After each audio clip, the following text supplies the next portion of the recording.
Confirmed, since the pandemic, we have returned to the tradition of starting the year off with a lousy horror movie. Night Swim stars Wyatt Russell as a washed-up Major League Baseball player who moves into an old home with his 2 kids and his wife, played by Kerry Condon. And as per the traditional welcome to a new home in a horror movie, the place has some supernatural evil lurking about. The twist, however, it's not the house itself that turns out to be haunted, it's the pool in the backyard. When seeing that this was produced by James Wan and was the director's feature-length adaptation of a short film he did, the other movie that came to my mind was Lights Out. The short film Lights Out was pretty stupid, but the full-length movie I really enjoy. So, could we see a similar improvement with Night Swim? Well, the short film Night Swim didn't freak me out or anything, but there is something inherently eerie about going swimming on your own at night, and so the short film is just 2.5 minutes of playing with that. But unfortunately, unlike Lights Out, Night Swim fails to justify its full length, having no interesting expansions on the simplistic premise of the short film. The mere change from haunted house to haunted swimming pool doesn't stop it from succumbing to a lot of tired haunted house cliches, like the fact that it takes 2/3 of the runtime for these people to figure out what's going on and do something about it, and eventually turning to some sketchy individual who has prior experience with the place. It hits a lot of such story beats that you would expect, as well as a lot of the default character traits that you see in most movies of the type. We've got the youngest son, who's the first to have a sense of what's going on and is very inquisitive about it, even though this youngest son is at an age where it doesn't make sense. There's a scene where he hears a voice calling for help coming from one of those drains in the swimming pool wall, and he doesn't even flinch at it. He just turns and starts swimming curiously toward it. I'm not sure exactly what age this character is supposed to be, but the actor is 15. So, give the benefit of the doubt, say the character is 12. How can this not be the least bit startling to him? Now, when I was really little, when I went swimming in a pool, I was fascinated by those wall drains. I'd peer inside and think about what it'd be like if I could swim in there.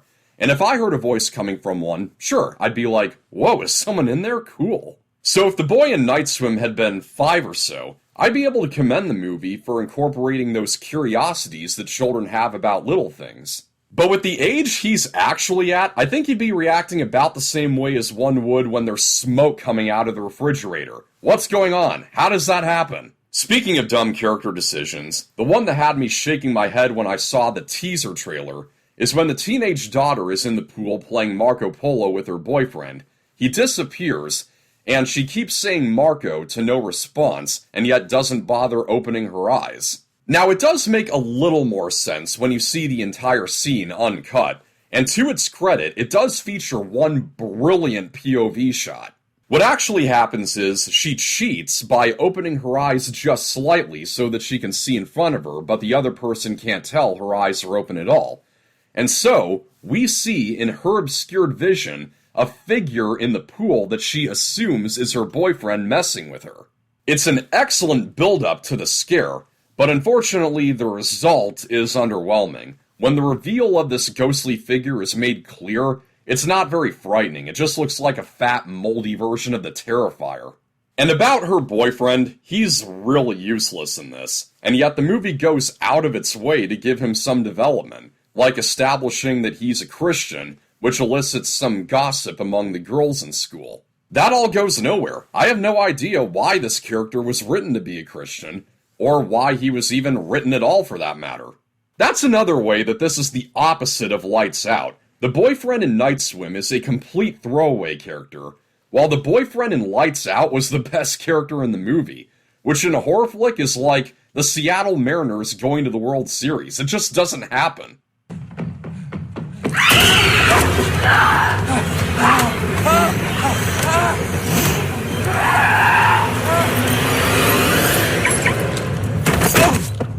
The acting is not the worst, but there's just not much life to it. Everyone just seems like they're giving the most bare minimum passable performance they can muster up. Even Kerry Condon, almost fresh off her Oscar nomination. The cinematography overall is quite good. It's easily the movie's biggest strength. However, the editing is a different story. There are parts that are really rushed.